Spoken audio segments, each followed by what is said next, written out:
Coucou les filles, donc on se retrouve, donc aujourd'hui nous sommes le 3 décembre et je vais vous présenter le podcast numéro 20, donc de ce que j'ai cousu au mois de novembre. Donc j'ai cousu un petit peu, je vais vous montrer tout ça.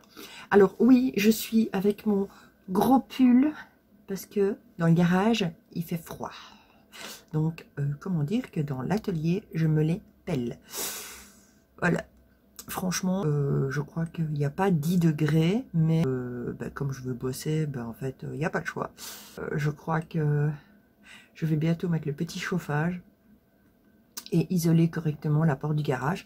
Parce que là, comme vous voyez, j'ai déjà mis des tentures pour essayer d'isoler le maximum en attendant, pour pas que non plus j'ai trop le froid qui rentre. Mais je crois que je vais mettre un petit peu de la mousse à certains endroits, surtout sur les côtés où j'ai un petit peu des trous, parce que là c'est pas possible. Je crois que sinon je vais être frigorifiée cet hiver et que je crois que je vais devoir remonter mes machines à l'étage parce que sinon voilà, il va vraiment faire froid. Surtout que là chez nous il neige pas encore, mais il a bien gelé cette nuit. Je le sens au niveau du garage qu'il fait quand même vachement froid, mais bon, je vais dire, je suis habillée chaudement, donc j'ai quand même un pull. Je mets les pulls un peu suite polaire, là, les machins super larges qu'on s'est sans mitoufler dedans. Je mets des moumoutes à mes pieds pour pas avoir froid aux pieds.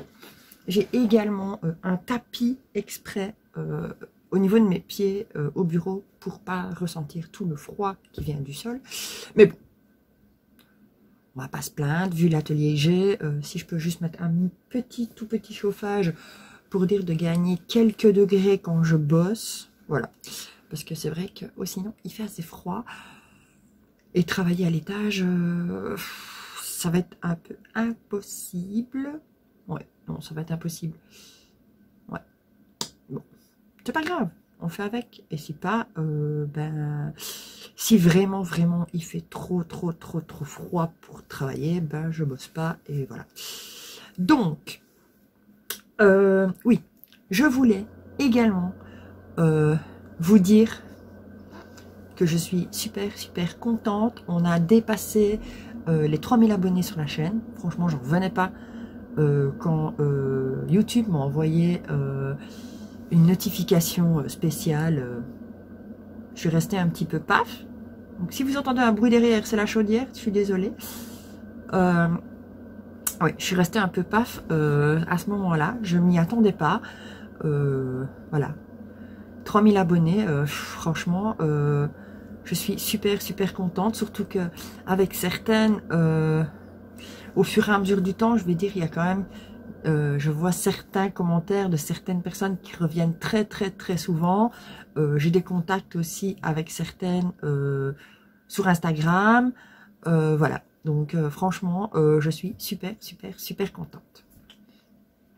Donc voilà, donc on va commencer le podcast numéro 20 avec ce que j'ai cousu sur le mois de novembre. Donc, j'ai cousu, donc dans mon haul Drissenstoffen, je vous avais montré que j'avais acheté des French Terry pour Loulou. Donc, j'ai pris le modèle du Otobray. Est-ce que je l'ai tout près ou pas? Non. Donc, c'est dans le Otobray, c'est le Otobray hiver 2022. Donc il y avait un modèle ils appelaient ça un pyjama avec un haut et un bas, et moi en fait ça me sert surtout comme tenue d'intérieur parce que j'ai pas envie qu'il reste en pyjama toute la journée, donc pour être à l'aise et pour pas lui mettre voilà, des jeans et tout ça la journée quand on va pas partir, par exemple, que je sais que on ne doit pas partir du tout de la maison, je préfère lui mettre sa petite tenue, et comme ça, voilà, il est tranquille, il est à la maison, donc si maintenant quelqu'un qui vient ou quoi, il est quand même habillé, Et puis, bon, si maintenant vraiment on doit partir ou quoi, bon, je le change parce que ce n'est que du French Terry. Et étant donné qu'il fait froid, voilà, je préfère qu'il ait quand même quelque chose de chaud sur lui. Mais bon, pour la maison, c'est très bien. Il y a quand même 20 degrés en maximum. Enfin, au minimum, je veux dire. Ouais, 19-20 degrés dans la maison. Donc, il risque pas d'avoir froid. Donc, je vous montre le premier. Donc, c'est celui donc, avec les petits rennes. Donc, il est rouge. Donc, voilà. Le haut. Et le bas. Donc, celui-ci, j'ai mis le bord-côte rouge. Voilà. Ouais, on voit une grosse différence, mais en fait, là, c'est un peu plus rouge quand même. Mais bon, bref. Donc, voilà. Franchement, facile, comme d'hab. Manche raglant, donc super facile. Voilà. Franchement, j'ai pas eu trop de problèmes pour les faire. Voilà. Il y a aussi le bord-côte ici, au niveau de l'encolure. C'est tout. Voilà, le reste, un ourlet. Voilà. Franchement, super modèle. Je lui ai fait en taille 92. J'ai cru que je l'avais oublié de le noter. Et ça lui va franchement au top, nickel.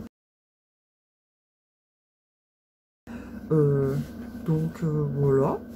Alors, j'ai également fait donc celui-ci. Donc c'était le French Terry avec les petits tigres et les pop-corn. Et que je vous avais demandé dans mon haul, voir quel bord-côte j'allais mettre en fait avec. Il y en avait beaucoup qui m'avaient dit bleu marine.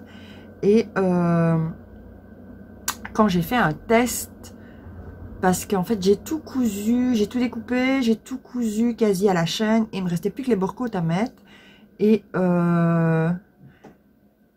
j'avais également fait le bleu avec celui avec les petites voitures et les sapins de Noël, tout ça, que je ne sais pas vous montrer aujourd'hui puisque petit loulou le porte et il est parti à la sieste. Donc, j'avais testé en fait le bord-côte bleu marine pour faire une simulation, voir un petit peu, et ça tranchait vraiment beaucoup, qu'avec le blanc, ça tranche, mais pas aussi fort en fait. Voilà. Le blanc ressort quand même bien, mais le bleu marine ressortait vraiment, mais vraiment beaucoup. Donc voilà, j'ai pas suivi non plus tous les avis. Franchement, c'est top, hein, parce qu'il aime vraiment bien les mettre. D'ailleurs, je vous mettrai des photos postées parce que j'ai réussi à prendre des photos. Voilà, et le petit pantalon, pareil, bord-côte blanc. J'aurais cru que ce serait super salissant. Eh ben non. Donc, nickel. Donc ça, donc il en a 3. Il y a le bleu, je ne sais pas vous montrer. Et franchement, si je le laisserais choisir, il ne mettrait que ça. Voilà. Alors, ensuite, j'ai aussi... Oui, je ne vais pas les faire dans l'ordre. Je vais prendre d'abord tout ce qui est à côté de moi. J'ai fait aussi, donc, dans le Autobray, le même, le hiver 2022, il y avait un peignoir. Alors, il y avait sur ce peignoir du bord-côte au niveau de la capuche. Donc, qui revenait vraiment ici, tout autour de la tête. Je trouvais pas ça top. Donc, moi, j'ai pas mis le bord-côte autour du tout de la tête. Parce que franchement, je trouvais ça pas spécialement beau. Je vais regarder pour vous montrer dans le livre, ce sera plus facile. Donc, voilà. Dans le Autobray, voilà à quoi ressemble donc le peignoir. Et en fait, la capuche faisait ça sur la tête.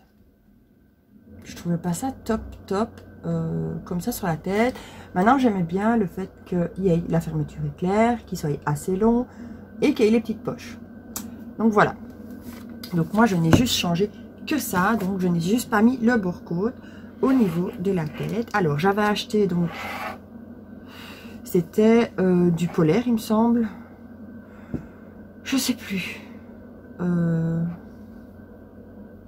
sais plus comment il avait appelé sur Dries & Stoffen. Mais oui, il me semble que c'était le polaire. Alors, quand vous coupez, vous avez de la neige partout, partout, partout. Hein. Mais franchement, c'est le top. C'est super chaud. Alors, je vais vous montrer. Bon, je ne l'ai pas fermé. Peut-être le fermer.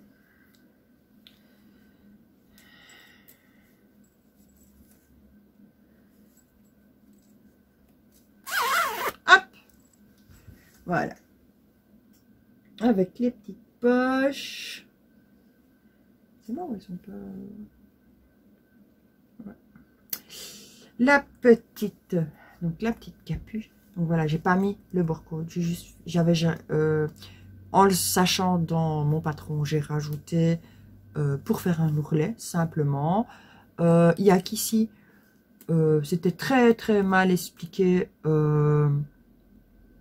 Et la pièce était vachement petite dans le patron de chez Autobray pour faire l'espèce de pâte qui revient en fait bien au-dessus de la fermeture. Alors, je ne sais pas ce que j'ai fait. Je vérifierai pour la prochaine fois si j'en refais un pour directement incorporer avec l'ourlet de la capuche et faire autre chose pour cette espèce de pâte. Faire une autre, la rallonger parce qu'en fait, en regardant dans ses habits de quand il était plus petit, eh ben, il y avait justement une espèce de pâte comme ça qui revenait et c'était quand même vachement plus grand. Et puis, je me suis un petit peu renseignée et j'ai un petit peu vu comment on pouvait incorporer cette pâte proprement, bien sûr. Donc voilà. Mais je vais dire, voilà, à l'intérieur, j'ai fait toute définition surjeteuse. Franchement, le top du top. Des petits ourlets au niveau des manches, au niveau du bas. J'ai rallongé, moi j'avais une grande fermeture éclair. Donc par rapport au modèle du livre, la fermeture descend quand même plus bas. Mais ça ne le dérange pas pour l'instant, étant donné qu'il le garde ouvert. Voilà. J'ai pris des photos, il me semble, donc j'essaierai de vous incorporer aussi une photo avec le peignoir. Mais voilà, il aime bien, il ne met pas la capuche parce que ça le dérange. Mais, allez, je veux dire, il le met non-stop ouvert. Et alors, on dirait Harry Potter dans... Voilà, ça fait vraiment... bon, c'est bleu, hein, mais je veux dire qu'on le voit de dos comme ça. Étant donné que c'est super long, on dirait vraiment Harry Potter. Mais franchement, il kiffe. Tous les matins, il réclame pour mettre son peignoir. Alors là, moi, je suis hyper contente parce que d'habitude, voilà, il réclame pas comme ça. Mais là, le peignoir, il le lâche pas en fait. Hein. C'est le matin, il se lève, il veut absolument mettre son peignoir. Et quand il a fini sa douche, tous ses petits soins, tout ça, le soir, c'est pareil. Il veut mettre son petit peignoir et franchement, il a bien chaud. Et je suis vraiment contente. Moi, je l'avais fait directement en taille 98 pour être sûr qu'il pourra vraiment le mettre vraiment complet cette année. Et je crois qu'il lui ira encore l'année prochaine parce que je suis obligée de retrousser les manches parce que les manches sont un peu longues. Alors, je lui retrousse quand il est sur lui. Donc, voilà. Mais franchement, il le kiffe, donc moi, je suis contente. Donc, voilà. Ça, c'était pour Loulou. Alors, qu'est-ce que j'ai cousu pour moi? Voilà. Alors, pour moi, j'ai cousu... Hop, dans un coton, donc, que je vous avais parlé dans le haul Drissenstoffen. C'est un coton avec des dessins un petit peu gris, tout mini carré comme ça. Alors, j'ai cousu la chemise évasion, donc c'est normalement la robe chemise. Moi, je l'ai fait en version chemise, des bobines patterns, donc je l'ai fait en taille 48. Donc, je vous montre. Voilà. Avec le biais ici au niveau du col, la patte de boutonnage. J'ai réalisé des boutonnières. J'ai posé les boutons. J'ai fait Les fentes indéchirables, pareil, les boutonnières au niveau des poignets. Voilà, on la met bien, voilà. Alors, j'ai eu un souci et en fait, j'aurais dû aller voir sur le groupe Facebook des Bobines Patterns parce que quand j'étais voir, bien sûr, après avoir cousu ma chemise, je me suis rendu compte qu'il y en a beaucoup qui s'étaient pas plaints, mais qui avaient fait la remarque comme quoi les manches étaient trop courtes. Et en fait, ben oui, en la mettant, les manches sont trop courtes. Donc, et les poignées de manches, du moins sur moi, sont également beaucoup trop larges. Voilà. Donc, ça m'embêtait un petit peu. Que dire? Je la mettrai sûrement, mais quand il fera moins froid. Parce que le fait que les manches arrivent minimum 3/4, là il fait un peu frais. Donc, c'est pas possible. Mais je veux dire, je la mettrai quand même. Même si c'est un peu plus large, au niveau des poignets, c'est pas grave. S'il fait beau et tout ça, c'est pas grave. Le fait que ce sera des manches 3/4, c'est pas grave. Ou alors, je peux toujours la raccourcir les manches. Je verrai bien. Je sais pas. Alors, un truc que je n'ai pas fait non plus, je n'ai pas fait les pinces. Donc, normalement, vous avez des pinces ici devant et également dans le dos. Moi, je les ai pas fait parce que j'avais fait une version robe quand elles avaient fait le défi aux évasions et en fait, ça n'allait pas avec les pinces. Voilà. Ça resserrait beaucoup trop. Ici, j'ai fait une taille 48 et je suis sûre que si j'aurais dû faire les pinces, eh ben, j'aurais pris une taille en plus. Ou alors, il faut que je regarde pour faire un FBA. Ouais, ouais, FBA, mais sur une chemise, voilà quoi. J'avais pas spécialement envie, donc j'ai juste supprimé les pinces. Comme ça, c'est un travail en moins à faire, aussi bien à décalquer qu'appliquer, puisque c'est des pinces en forme de losange. Donc voilà. Mais franchement, je la mettrai quand même parce que moi je trouve que elle me va super bien. Et puis voilà, j'ai pris un coton, donc dès que il fera un peu meilleur, donc quand on sera pas avant le printemps, bien sûr, ben, je pense que je pourrais la mettre sans problème. Même si, parce que le coton est un peu froid, donc voilà. Franchement, ce sera bien. Juste comme ça, une chemise au-dessus d'un top ou allez, avec un petit t-shirt, un petit pantalon tranquille, ça peut faire son effet. Donc voilà. Donc ça, c'était la première version. Alors, je n'en suis pas restée là. J'ai retravaillé un petit peu sur mon patron. Alors, je n'ai pas fait, je vais dire, dans les règles de l'art pour rallonger ma manche. En fait, j'ai rallongé ma manche simplement par le bas. Parce que, normalement, il fallait que je prenne une mesure sur la manche. Découper à cet endroit-là, rajouter les centimètres. Et de là, il fallait redécaler le bas de la manche pour revenir. Enfin, voilà. En fait, ici, je suis directement partie du bas de la manche parce que je voulais également resserrer cette bande de poignet. Donc, en fait, j'ai juste ajouté donc 6 cm quand même sur le bas de ma manche. Et comme ça, en fait, j'avais toujours les mesures pour faire la patte de boutonnage et le fameux pli qu'il y a sur la manche. Et j'ai pu resserrer en même temps mon bracelet de manche puisque ben, le bas de la chemise, en fait, j'ai bien suivi. J'ai pas complètement suivi les traits. J'ai dû resserrer un rien. Je suis partie vraiment des morceaux de l'emmanchure. J'ai retracé tout doucement en allongeant de mes 6 cm. Étant donné que la manche était un peu plus large, ça ne m'a pas posé de soucis. Et je vais dire comme ça, en bas, mon bracelet de manche est resserré aussi. même s'il n'est pas resserré autant que sur une chemise du commerce, je me dis que c'est pas grave, il reste légèrement ample.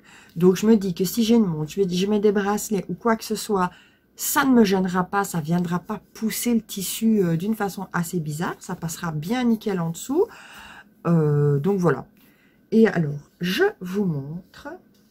Bon, elle est froissée, je ne l'ai pas repassée parce que je l'ai portée hier. Donc, je l'ai fait dans une viscose blanche à petits pois noirs. Donc, ici, j'ai mis un biais blanc. Pareil, j'ai fait les pattes de boutonnage. J'ai fait toutes les boutonnières. Oui, puisqu'en plus, blanc sur blanc, ouais, voilà. J'ai mis des petits boutons transparents. Voilà, je voulais pas en fait gâcher. Je trouvais ça vraiment, avec les boutons transparents, on voit quand même les petits points et je trouvais ça vraiment très très bien. Voilà. Alors pareil, je n'ai pas fait les pinces. Voilà, je ne vais pas m'encombrer de pinces. Je n'ai pas envie de retravailler par rapport au patron avec les pinces. Il n'y a pas besoin. Donc j'ai mes manches qui maintenant sont rallongées. J'ai toujours, bien sûr, pour faire ici, on a un pli. Voilà. Et en fait, ce qui est bien, c'est que comme la façon dont j'ai resserré, j'ai gardé vraiment les mêmes dimensions de partout, même au niveau du bracelet de manche. Je vais vous montrer. Voilà. Là, je sais encore, bien sûr, passer dedans. On voit quand même que j'ai encore un petit peu d'espace, mais voilà. Je vais dire, franchement, ça va quand même par rapport à l'autre modèle. Ça va. Ben pareil, j'ai fait les... J'ai installé la... Oh, la pâte... Ah, j'ai oublié. Ouf, je suis pénible pour l'instant, j'oublie tout. J'ai fait la... Hop, hop, hop. J'ai oublié le mot. C'est le... Hop. La fente indéchirable. Oula. On ne va plus. Oui, j'ai tout derrière parce qu'en fait, je continue. Donc, j'ai fait les fentes indéchirables. Voilà. En fait, sur la première, donc que j'ai fait la grise, j'avais regardé le tuto des bobines sur leur chaîne.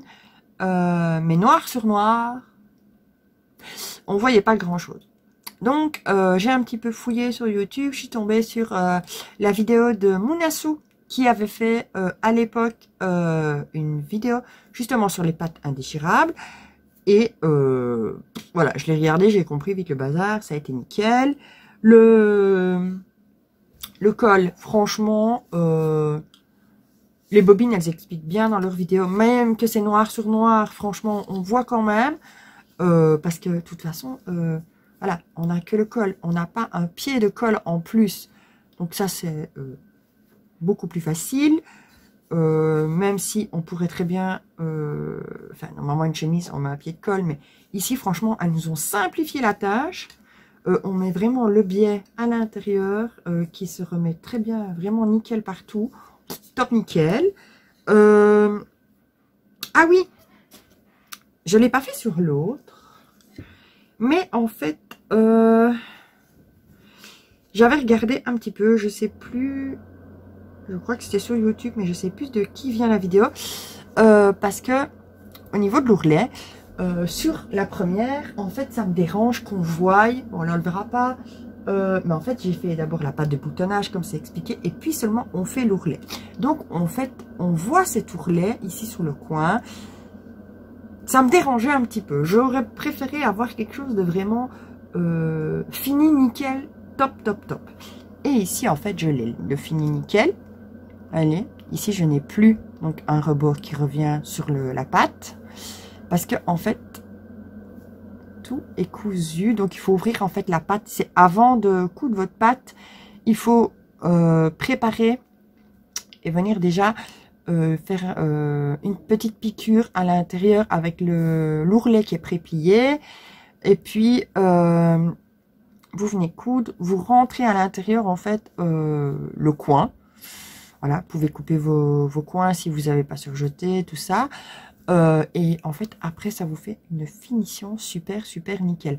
Je vais regarder peut-être pour vous faire une vidéo sur ma chaîne, justement, par rapport à cette finition-là. Parce que moi, en fouillant et quand j'ai découvert ça, je me suis dit que c'était quand même un plus beau fini quand on a des choses comme ça qui sont ouvertes, comme les chemises, hein, qui sont ouvertes ici, sur le bas. On voit que c'est pas repassé. Je trouve que ça fait quand même une plus belle finition sur le devant. On voit beaucoup moins ces épaisseurs et tout est vraiment bien fermé. Donc voilà. Mais franchement, j'en suis super, super, super contente. Donc ça, c'est fait. Alors,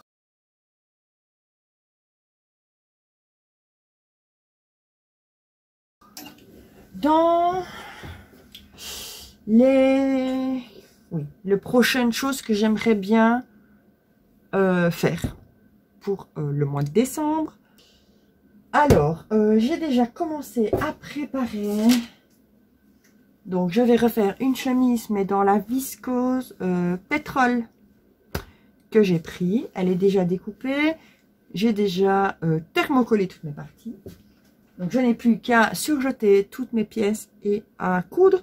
Mais je dois attendre demain pour aller en centre-ville pour aller chercher le fil de la bonne couleur.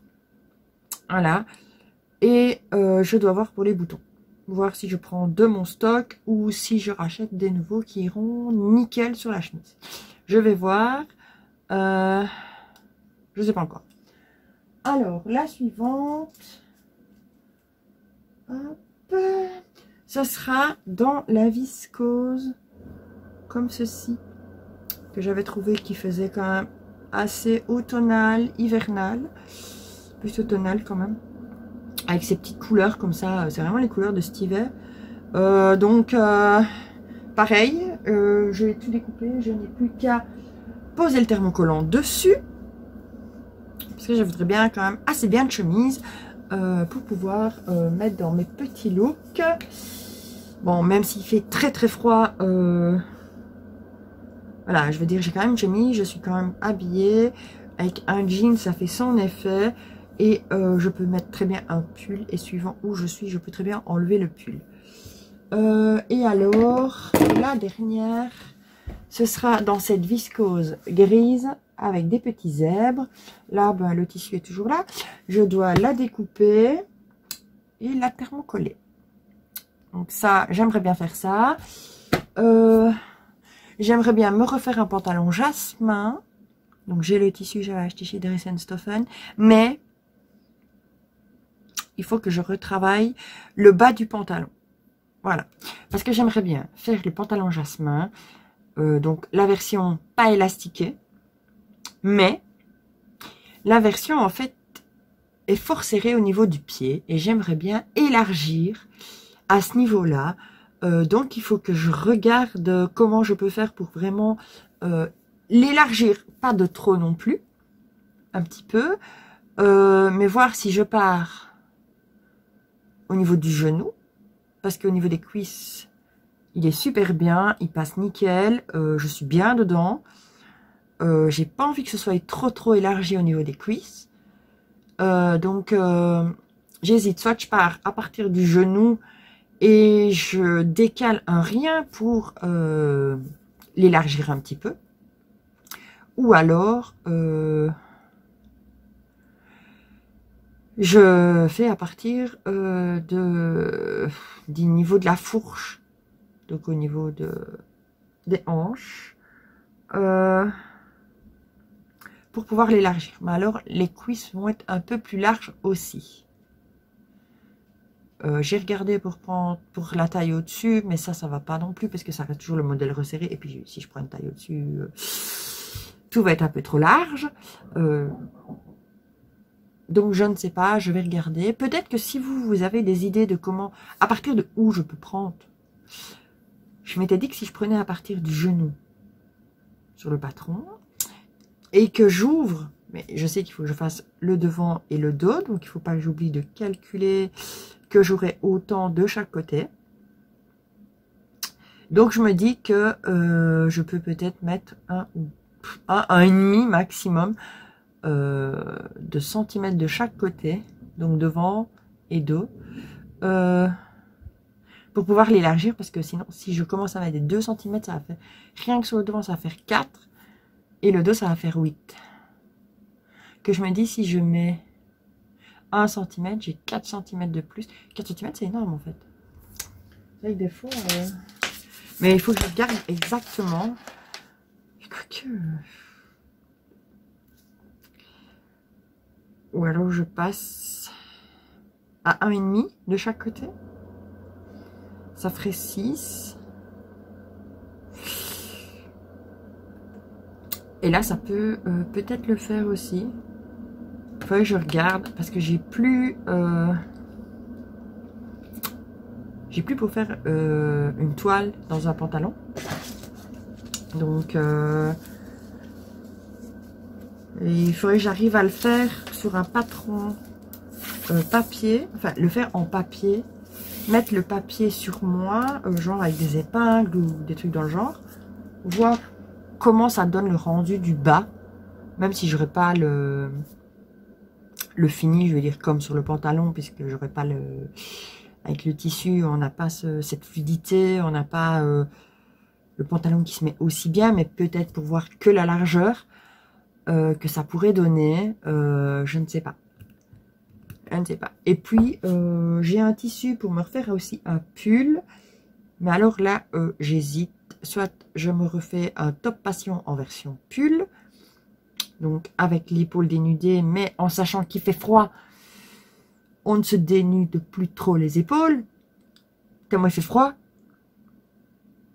D'ailleurs, un petit clin d'œil aux bobines, s'il y en a une qui me regarde, on ne sait jamais. Bon courage avec la neige. Parce que je sais qu'eux, en Haute-Savoie, c'est déjà blindé. Donc, voilà.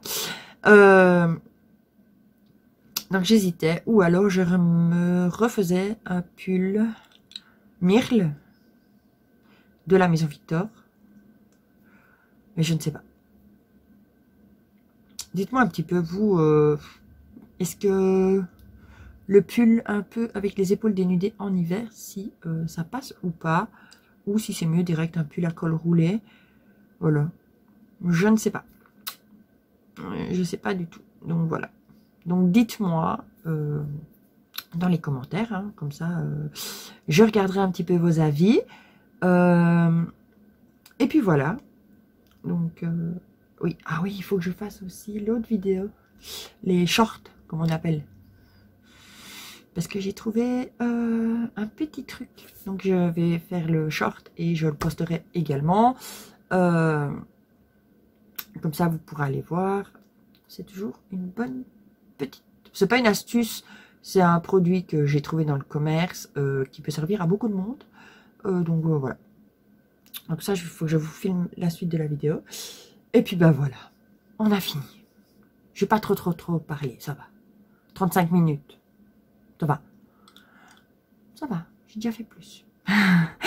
Donc voilà. Donc je vais vous souhaiter un agréable week-end. Une bonne Saint-Nicolas à tous les petits-enfants, puisqu'on y sera très vite. Et je vous fais plein de gros bisous. Et je vous dis à très bientôt.